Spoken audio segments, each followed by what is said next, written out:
Hello guys, welcome to fluent with Shivi. ये है आपका स्पोकन इंग्लिश क्लास या कोर्स का एपिसोड नंबर 3। आई होप आपको अभी तक क्लास की सीरीज पसंद आ रही हो एंड आप सारे वीडियोस देख रहे हो। अगर आपने एपिसोड नंबर 1 एंड 2 देखा होगा तो आपको पता होगा कि हमने ऑलरेडी सेल्फ इंट्रोडक्शन करना सीख लिया है एंड WH क्वेश्चंस को यूज करना भी सीख लिया है। अलग अलग तरह की ग्रीटिंग्स किस तरह से यूज करनी चाहिए, कितने बजे यूज करनी चाहिए, ये सब कुछ भी सीख लिया है। एंड आज का एपिसोड भी बहुत ज्यादा इंपॉर्टेंट है क्योंकि आप सीखने वाले हो बेसिक ग्रामर टर्म्स। ये भी आपके स्पोकन इंग्लिश फाउंडेशन के लिए बहुत ज्यादा जरूरी है। So make sure that you stay till the end and पूरा का पूरा वीडियो आप जरूर से देखें। So without any further ado, let's begin the video.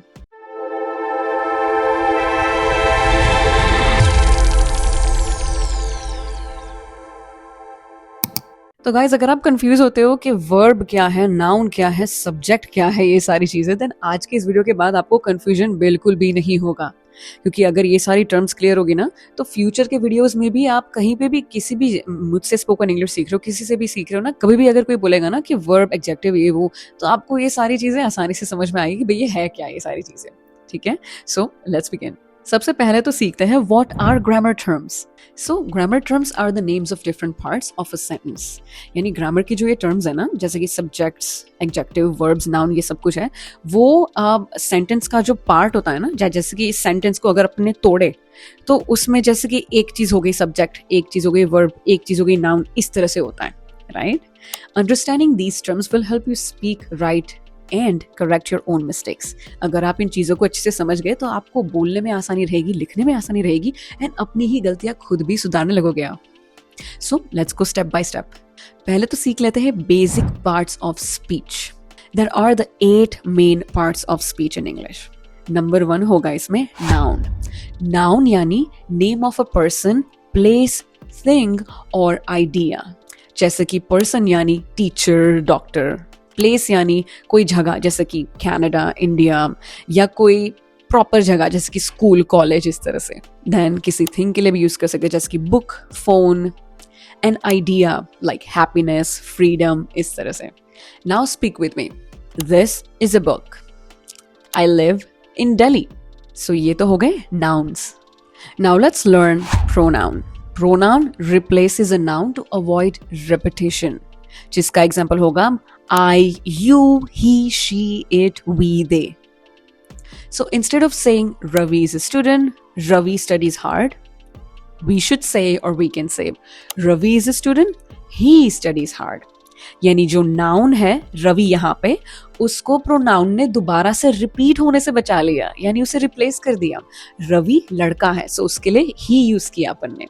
तो जैसे कि 2 सेंटेंसेस है, रवि रवि 2 बार आए, उससे अच्छा रवि 1 बार आए एंड दोबारा से रवि के बारे में बात करनी हो तो उसमें ही लिख सकते हो। That is called pronoun and वो नाउन को इस तरह से रिपीट होने से बचाता है या रिप्लेस कर देता है अगर दोबारा से यूज करना हो तो।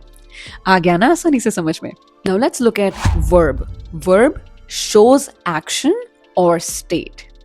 यानी एक्शन, जैसे कि कुछ हो रहा है, जैसे कि eat, go, sleep, also is, are, have, इस तरह से। Without verbs you can not make a sentence. Verbs के बिना सेंटेंस बन ही नहीं सकता है। इसके कुछ एग्जांपल्स देखते हैं, जैसे कि आई गो टू स्कूल, यानी मैं स्कूल जा रही हूँ। यानी ये जो गो जो है वो जरूरी है सेंटेंस में, एक्शन क्या चल रही है वो बताने के लिए। Then he is tired. They have a car. I like tea. She runs fast. Next is adjective. This describes a noun. Noun को डिस्क्राइब करता है, जैसे कि big, small, happy, tired, beautiful, ये इसके एग्जाम्पल्स होंगे। अब चलिए प्रॉपर सेंटेंस वाले एग्जाम्पल्स देख लेते हैं। This is a big house, यानी इसे डिस्क्राइब किया ना कि बड़ा घर है, इस तरह से। She is a smart student. This phone is new. I have a red dress. Now let's look eight adverb. This describes a verb, adjective, or another adverb. इसका एग्जाम्पल होगा quickly, very, always, well, slowly, इस तरह के words. अब इन्हें sentences में देख लेते हैं। He runs quickly. She is very smart. I speak English well. I wake up early. She sings beautifully. Now next is preposition. This shows relationship between things, यानी चीजों के बीच का रिलेशंस बताता है। इसके एग्जाम्पल्स हो जाएंगे in, on, at, under, near, between, इस तरह से। इन्हें सेंटेंसेस में देख लेते हैं। The book is on the table, I live in Canada, we meet at 5 p.m. My bag is under the chair. I will meet you at the park.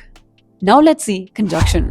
This joins words or sentences, यानी words and sentences को join करने में help करता है। इसके examples देख लेते हैं, जैसे कि and, but, or, because, so, इस तरह से। अब इन्हें sentences में भी देख लेते हैं। I like coffee and tea. She is tired but happy. I didn't go out because it was raining. I'm hungry but busy. He can sing and dance. अब देख लेते हैं interjection. Interjection यानी words that express emotion, यानी emotion express करने में help करते हैं, जैसे कि wow, oh, hey, ouch. अब इन examples में भी देख लेते हैं। Wow, that's amazing. And ouch, that hurts. Oh no, I forgot my keys. Yay, we are going on a trip. तो ये आपके इमोशंस एक्सप्रेस करने में हेल्प करते हैं। चलिए, let's move on to the next section. Now let's see other essential grammar terms. Let's start with subject. Subject यानी the person और थिंग डूइंग द एक्शन, यानी कोई चीज या कोई बंदा जो एक्शन परफॉर्म कर रहा है, जैसे कि आई ईट एप्पल्स, यानी मैं ये एक्शन परफॉर्म कर रही हूँ एप्पल खाने की, यानी मैं एप्पल खाती हूँ, आई ईट एप्पल्स। शी इज डांसिंग, यानी वो डांस कर रही है, तो ये एक्शन परफॉर्म कर रही है वो, शी।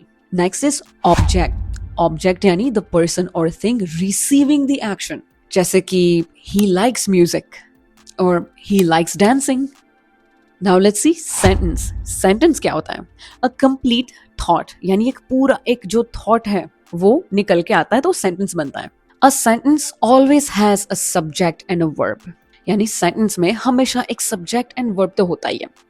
एग्जाम्पल्स ले लेते हैं। She sings, I am learning English, they are happy. Now let's understand what is phrase. Phrase is a group of words, not a complete sentence, जैसे कि in the morning, very beautiful, at the market. तो चलिए अब सीख लेते हैं how grammar terms work together, यानी ये जो ग्रामर की जो टर्म्स है वो साथ में कैसे काम करती है। So let's break down a sentence. ये चीज हम सेंटेंस को तोड़ के सीखेंगे। सो एक सेंटेंस ले लेते हैं। The smart boy is reading a book quietly. इसमें नाउन होगा बॉय एंड बुक, एडजेक्टिव होगा स्मार्ट, वर्ब होगा इज रीडिंग, आर्टिकल होगा the, A, adverb quietly, subject the smart boy, object a book. Preposition इस sentence में नहीं है लेकिन बहुत सारे सेंटेंसेस में होता है। So this shows how different parts work together to make one complete smooth sentence. ये सारी चीजों को मिला के इतना पूरा एक स्मूथ एंड कंप्लीट सेंटेंस बना है। ग्रामर को आप कुकिंग की तरह लीजिए, जैसे कि नाउन्स यानी इंग्रेडिएंट्स, वर्ब्स यानी कुकिंग की एक्शन बनाना, एडजेक्टिव एडवर्ब्स यानी फ्लेवर्स, prepositions यानी where you place things, conjunctions यानी how you mix it all। Cooking की प्रोसेस की तरह इन छोटी छोटी चीजों को लोगे तो आसानी से समझने में हेल्प होगी। नाउ होमवर्क टाइम, ठीक है। Now right at least 3 sentences using at least 3 grammar terms in each and post them in comments। यानी कम से कम 3 ग्रामर टर्म्स जो आपने इस पूरे वीडियो में सीखी वो यूज करके एटलीस्ट 3 sentences बना के आप मुझे कमेंट्स में लिख के भेजेंगे एंड मैं उनके पर्सनली सारी कमेंट्स के जवाब दूंगी। So guys you did a great job. अगर आप अभी तक इस वीडियो में बने हुए हो तो आपको अब ग्रामर की टर्म्स भी बड़ी आसानी से समझ में आने लगेगी। सो कितना सारा सीख लिया आपने तो गाइज ऑलरेडी। अपना सेल्फ इंट्रोडक्शन करना सीख लिया, ग्रीटिंग सीख ली, किस तरह से कौन सी ग्रीटिंग कब यूज करनी चाहिए ये भी सीख ली, WH क्वेश्चन सीख लिए, किस तरह से सारे क्वेश्चन यूज करना चाहिए, किस तरह से फ्लुएंटली आप क्वेश्चन बोल सकते हो, ये सब कुछ सीख लिया एंड ग्रामर टर्म्स भी सीख ली। ऑलरेडी जस्ट इन 3 एपिसोड्स आप कितना सब कुछ ऑलरेडी बोल पाते होंगे अगर आपने ये सारे वीडियोस देखे हो तो। अगर नहीं देखे हो then go back and check my other videos as well. And yes, spoken English course के वीडियोस और बहुत आते रहेंगे एंड दूसरे भी वीडियोस आते रहेंगे, सो सारे वीडियोस देखें। जैसे कि मैंने कहा है कि नोट्स बनाएं, नोट्स अलग अलग बनाएं, जैसे कि स्पोकन इंग्लिश क्लास के नोट्स आप अलग बना रहे हो एंड जो रेगुलर वीडियोस आते हैं उनकी भी अलग बना रहे हो। So guys, wish you guys all the very best and next episode में हम और डाइव डीप करने वाले हैं एंड टेंसेस सीखने वाले हैं बड़े ही फन वे में। आपको बिल्कुल भी एक भी क्लास बोरिंग नहीं लगेगी, इसी तरह से मैं बना रही हूँ सारी। Alright guys, see you guys next time in the next video. Until then keep learning.